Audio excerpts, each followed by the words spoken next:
केपी ओली जिंदाबाद, केपी ओली जिंदाबाद, खोखला राष्ट्रवाद जिंदाबाद। अनि पायो के त नेपाली जनता भन्नुस् न। विचार व्यवहार बदलेन भने यो खाली संविधान पटक पटक 7-7 पटक बदलेर राणा शासनबाट गणतन्त्रसम्म आएर पनि जनता चाहिँ अनुभूति गर्न नसक्नु, गणतन्त्रसम्म ल्याएर पनि नपुग्ने के हो यो? हो के त? समस्या त केही न केही छ नि त भित्र। कहिले राजा महाराजाले प्रतिगमन गर्ने, कहिले जनताको नाउँमा निर्वाचित भनाउँदा सम्भ्रान्तले प्रतिगमन गरिहाल्ने, जनताको अधिकार कुल्चिहाल्ने। कुनै समयमा त तपाईहरु पनि केपी ओलीकै समर्थन गरेर सरकारमा जानु भएको थियो, त्यतिखेर चाहिँ के आश लिएर जानु भएको थियो र के भाग पाउनु भएन र तपाईहरु अहिले विरोध गर्दै हुनुहुन्छ? एकल राष्ट्रिय राज्य नेपाल होइन, नेपाल बहुराष्ट्रिय राज्य हो र जबसम्म एकल राष्ट्रिय राज्यको चिन्तन सोचबाट, नस्लीय चिन्तन सोचबाट केही सम्भ्रान्तहरूले देशको संविधान र शासनको दुरुपयोग गर्छ, तबसम्म नेपालको अवस्था यही हो। नेपाल समृद्धि यो केपी ओलीको नारा मात्रै सीमित रहेको, सुखी नेपाली समृद्ध नेपाल यो नारा मात्रै। दुनियाँको सबभन्दा गरिब राष्ट्र हुनुपर्ने, 50औं लाख हाम्रा जनशक्ति चाहिँ हाम्रा युवाहरू चाहिँ विदेशमा जानुपर्ने, अनि के को लागि शासन, के को लागि सरकार? यसैको लागि हो। उही हो, यही सम्भ्रान्तहरू आफ्नो हित रक्षाको लागि कहिले प्रतिगमन गर्ने, कहिले चुनाव गर्ने, अनि चुनाव गराएर फेरि संसद बनाउने, फेरि प्रतिगमन गर्ने, यो धन्दा, यो सर्कल हो के? राणा शासनबाट हुँदै फेरि राणा शासन पुर्याउनु लाग्यो होइन? आज कुन गीत गाउने हो खोइ? म सोहन सरको गीत गाउनु पर्यो। अहिले त प्रतिगमनकै गीत भइरहेको हो। नेपालको समस्या भनेको औपनिवेशिक राज्य व्यवस्था, यो समस्या हो। औपनिवेशिक राज्य व्यवस्थाबाट जनताले मुक्ति पाएन भने यस्तै हो। औपनिवेशिक राज्य व्यवस्था यो शासन त्यो चाहिँ के भन्छ, यो औजारको रूपमा आफ्नो चाहिँ सम्भ्रान्त वर्गले, शासकले आफ्नो स्वार्थ रक्षाको लागि यो प्रयोग गर्ने औजारको रूपमा प्रयोग गरे हो के? त्यसैले समस्या त्यो हो। समस्या भनेको औपनिवेशिक शासन हो। यो देशमा औपनिवेशिक शासन, अहिलेसम्म औपनिवेशिक शासन चलेको, जनताको शासन चल्दै चलेन। भन्यो गणतन्त्र, भन्यो संविधान सभाबाट संविधान बनायो, तर बन्यो त? त्यो संविधान सभाबाट बनेको संविधान सबै जनताले अपनत्व हासिल गरेन। अधिकांश जनता, हिमाल पहाड तराई मधेसका आदिवासी जनजाति सबै असन्तुष्ट, मधेसका जनता असन्तुष्ट, थारू असन्तुष्ट, मुस्लिम दलित असन्तुष्ट भनेपछि यहाँसम्म कि बाहुन क्षेत्री पनि असन्तुष्ट हो। अब केही सम्भ्रान्तले आफ्नो हित रक्षाको लागि बनायो, त फेल त हुनै थियो नि त। अनि शासन गणतन्त्र ल्यायो। अब यो गणतन्त्र शासन जनताको शासन नहुने, फेरि त्यो पनि केही सम्भ्रान्तले आफ्नो हाली मुहाली शासन चलाउने, शासनको अनुभूति सबै जनताले, हिमाल पहाड तराई मधेसका जनताले अपनत्व चाहिँ महसुस गर्न नसक्ने, यही हो। बैनर खाली परिवर्तन गरिराख्ने अनि धन्दा उही गर्ने। अरे संविधान र व्यवस्था मात्रै बदलेर हुँदैन, विचार र व्यवहार बदलिनुहोस्। विचार व्यवहार बदलेन भने यो खाली संविधान पटक पटक 7-7 पटक बदलेर राणा शासनबाट गणतन्त्रसम्म आएर पनि जनता चाहिँ अनुभूति गर्न नसक्नु, उसको अधिकार पहिचान प्रत्युर त्यो अवस्था नआउनु के हो? समस्या त्यहाँ हो। त्यसैले त्यो समस्याको समाधान खोज्नु पर्छ। त्यो समाधान भनेको के हो?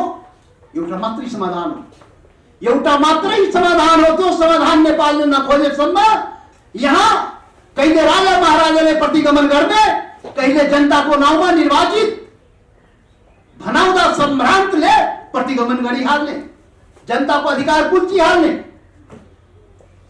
र दुनियाँलाई के अरे भन्छ, नेपाललाई दुर्गतितर्फ लैजाने, दुनियाँको गरिब राष्ट्रभन्दा गरिब राष्ट्रको दर्जामा लैजाने प्रकृतिले सब थोक नेपाललाई दिएको छ।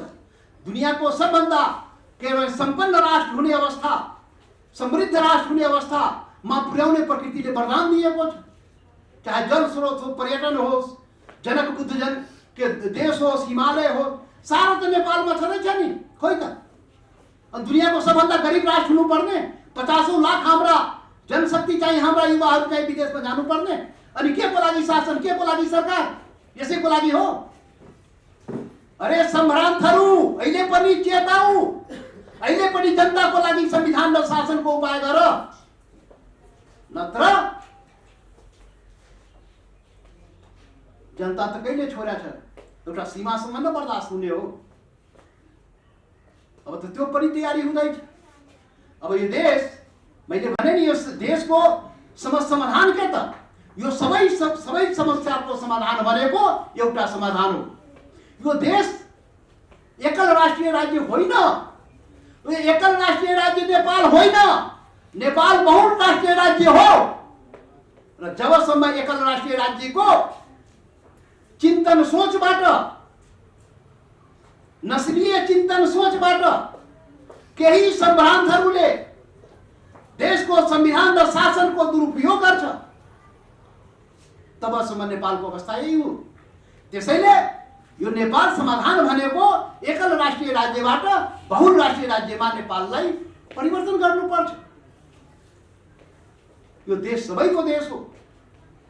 यो हामी सबैको, हिमाल पहाड तराईमा बस्ने आदिवासी जनजाति, मधेसी, थारू, दलित, मुस्लिम, महिला, हामी सबै बाहुन, क्षेत्री, हामी सबैको देश हो।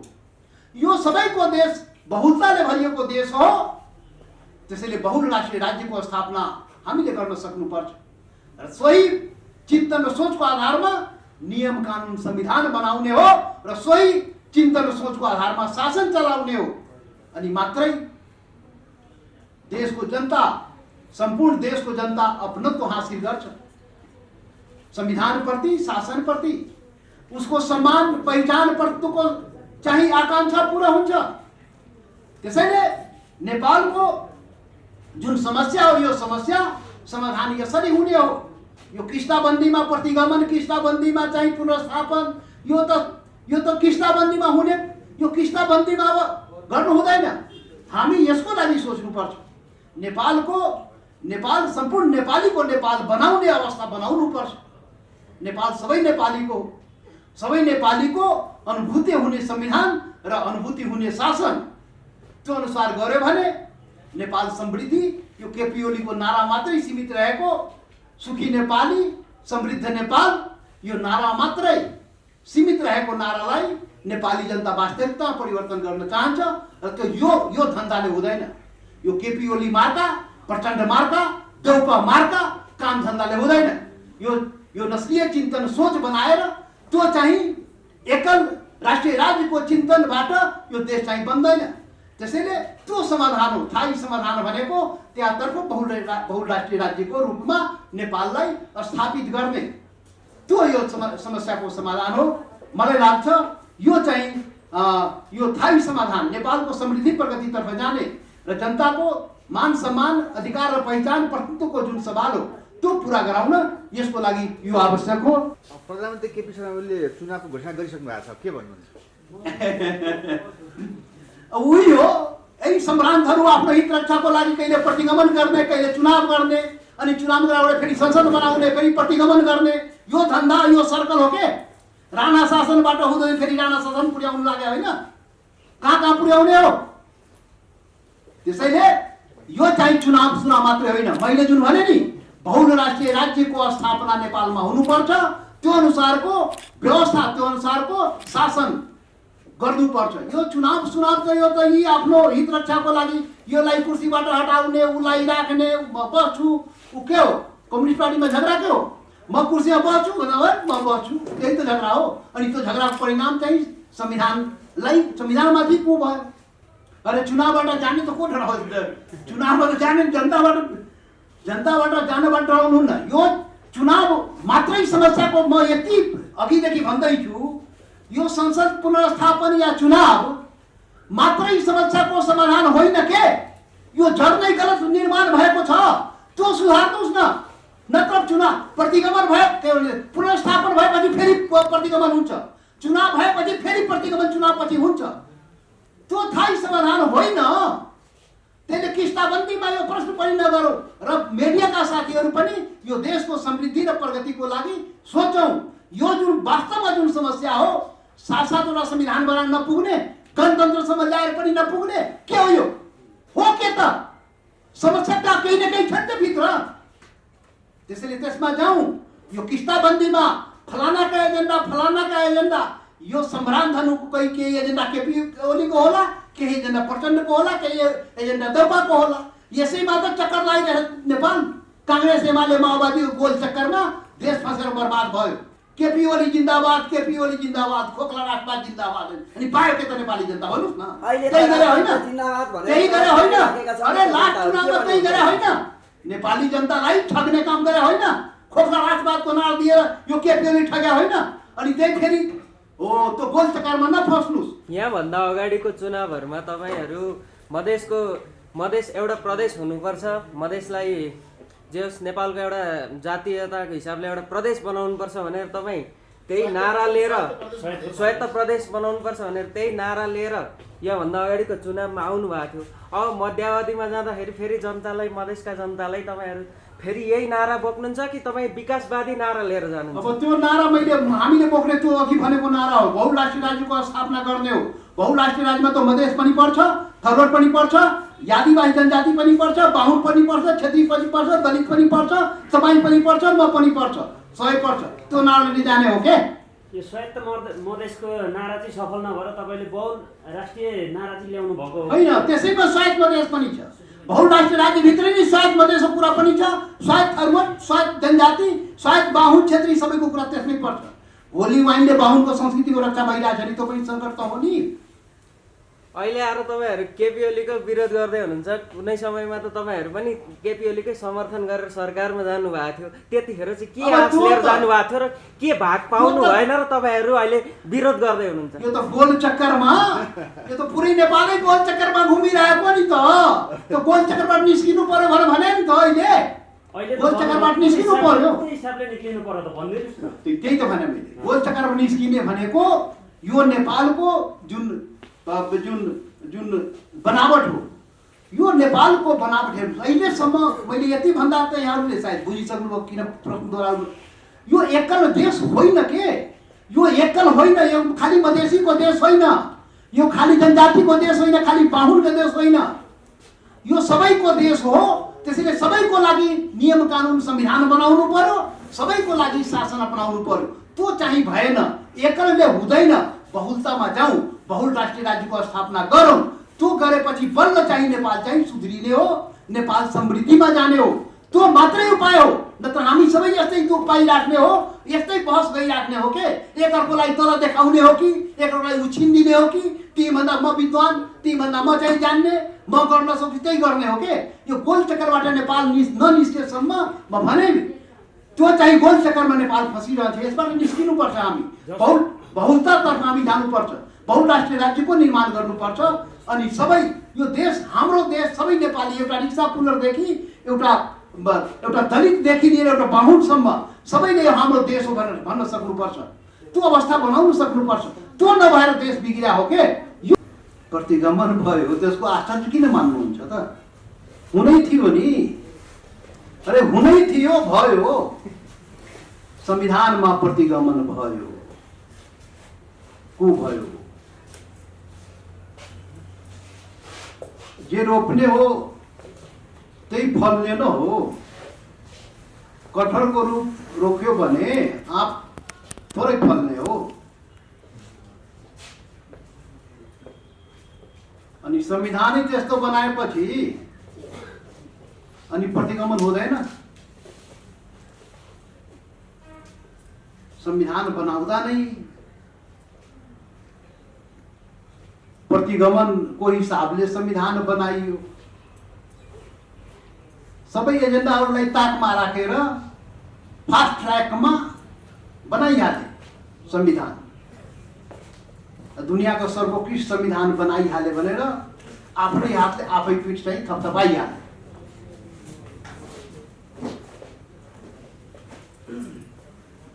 बनाउँदैखेरि दोषपूर्ण संविधान बनाएपछि स्वार्थको रक्षाको लागि केही सम्भ्रान्तहरूले आफ्नो स्वार्थ रक्षाको लागि संविधान बनाउने गरेका छन्। नेपालमा हाम्रो देशमा जनताको लागि थोरै संविधान बन्या हो र बनाउने चलन छ यहाँ।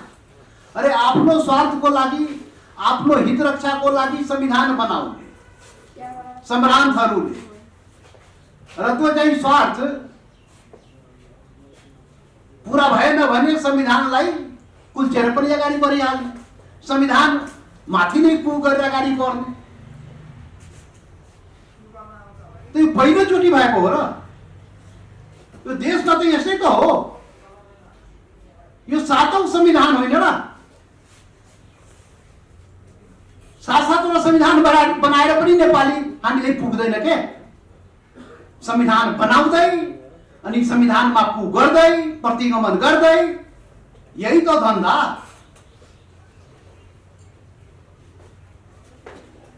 राणाहरूले संविधान बनाए 2004 सालमा, भएन, पुगेन। अनि अर्को संविधान बन्यो, अनि त्यो संविधान पनि के अरे 15 सालमा संविधान बन्यो। फेरि 17 सालमा आएर स्वार्थ पुरा नभएपछि राजा महाराजाहरूले त्यो संविधानले कु गरिहाले। स्वार्थ रक्षाको लागि बनाइएको थियो र स्वार्थ पुरा नभएपछि प्रतिगमन गरिहाले, संविधानमाथि कु गर्यो। 62-63 मा हामी आन्दोलन गर्यौं, अर्को संविधान ल्यायौं।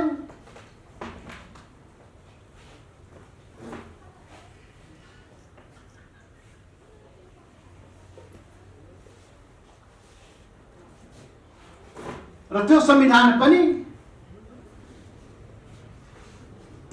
पनि प्रतिगमन।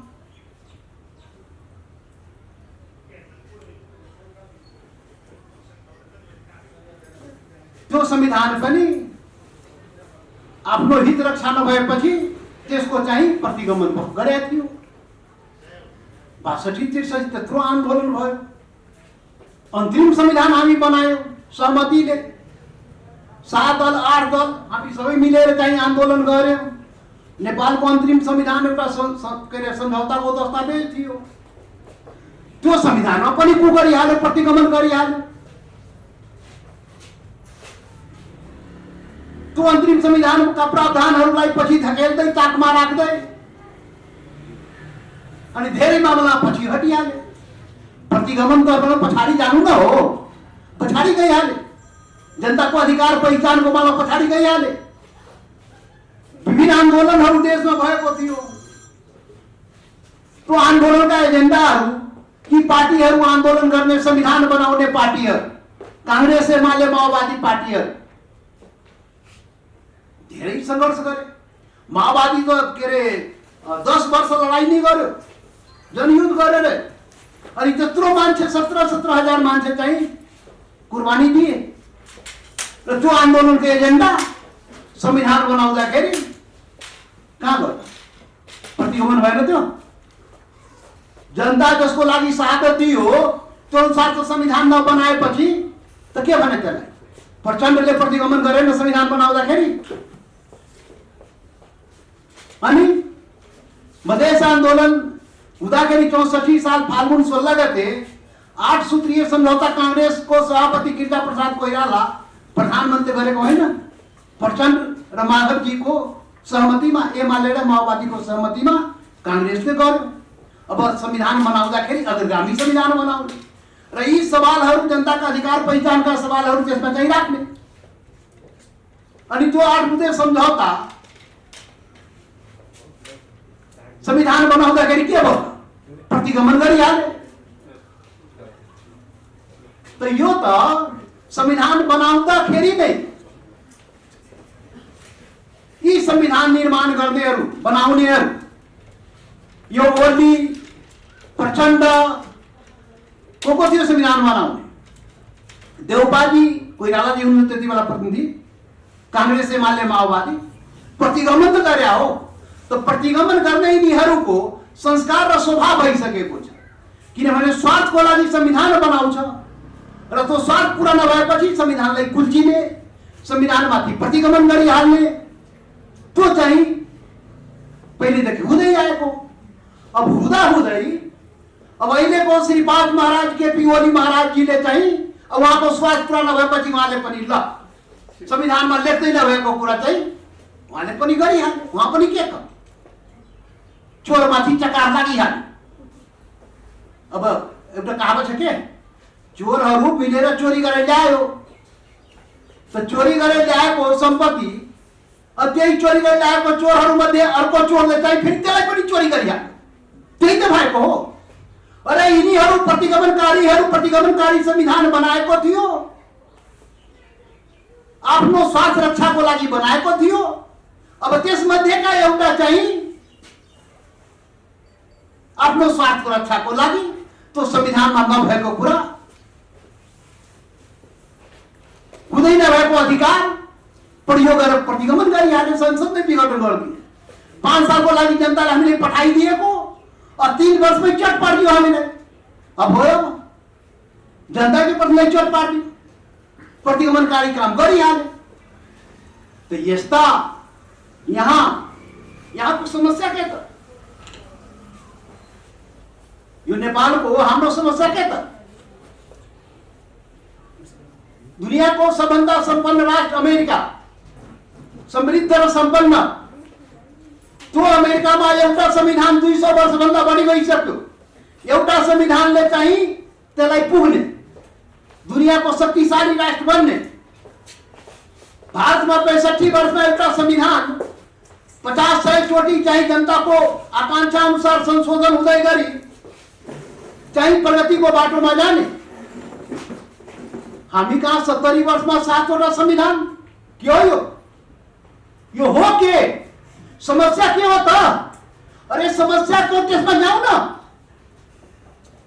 जब संविधान आफ्नो हित रक्षाको लागि मात्रै सम्भ्रान्त केही सम्भ्रान्तहरूले, शासक वर्गहरूले, नस्लवादी चिन्तन र सोच बोकेका केही जमातले जब आफ्नो स्वार्थ रक्षाको लागि दस्तावेज संविधान बनाउँछ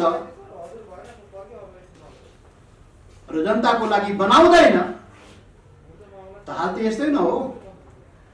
7-7वटा संविधान बनाए पनि नपुग्ने। तो हाम्रो संविधान राम्रो संविधान कहिले पनि नबन्ने, किन हाम्रो नभएपछि राम्रो कसरी बन्नु? त्यो त केहीको लागि बनाइएको न हो। केही सम्भ्रान्तले, नस्लवादी चिन्तन बोकेका केहीले वर्ग, शास्त्रीय प्रवृत्ति, चिन्तन र सोच राखेका आफ्नो लागि संविधान बनाउँछ, जनताको लागि बनाउँदैन। अनि त्यो संविधान स्वार्थको लागि बनाइएको संविधान स्वार्थ पूरा नभएपछि के भन्छ नि कुल्चिहाल, प्रतिगमन गरिहाल।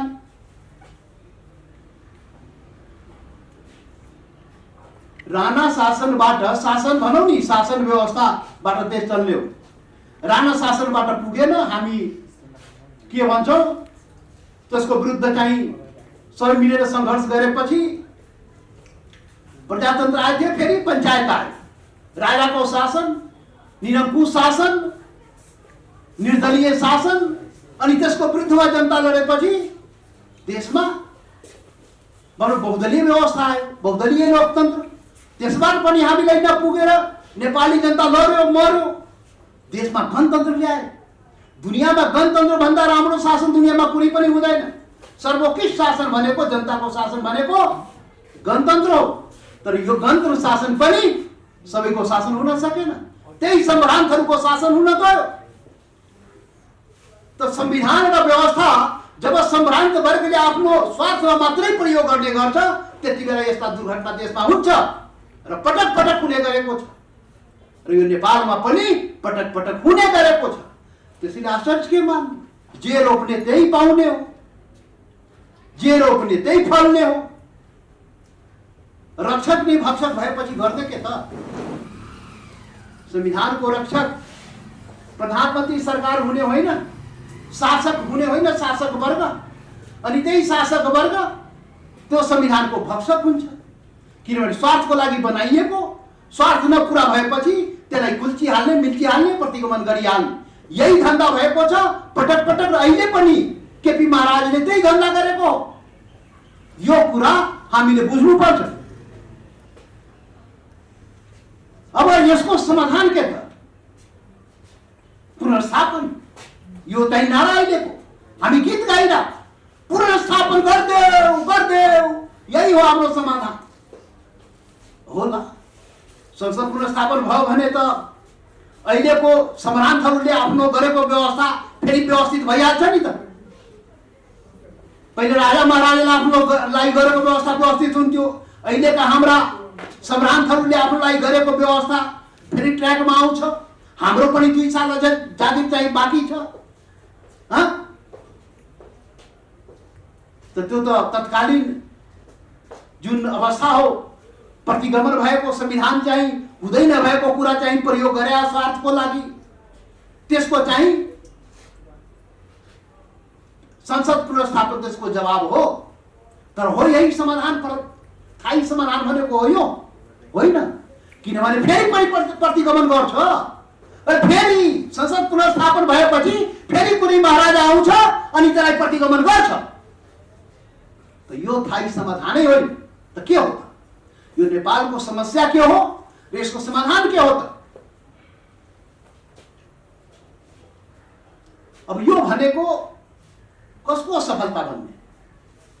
कुन पार्टीको असफलता भनिदिउँ कि यो कांग्रेस एमाले माओवादी कांग्रेस कम्युनिस्टको असफलता भनिदिउँ कि कुनै व्यक्तिको असफलता भनिदिउँ कि यो केपी ओली महाराजको असफलता हो, यो चाहिँ प्रचण्डको असफलता हो, यो देउपाजीको असफलता हो?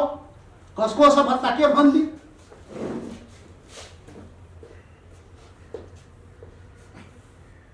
त्यस्तो होइन। समस्या भनेको औपनिवेशिक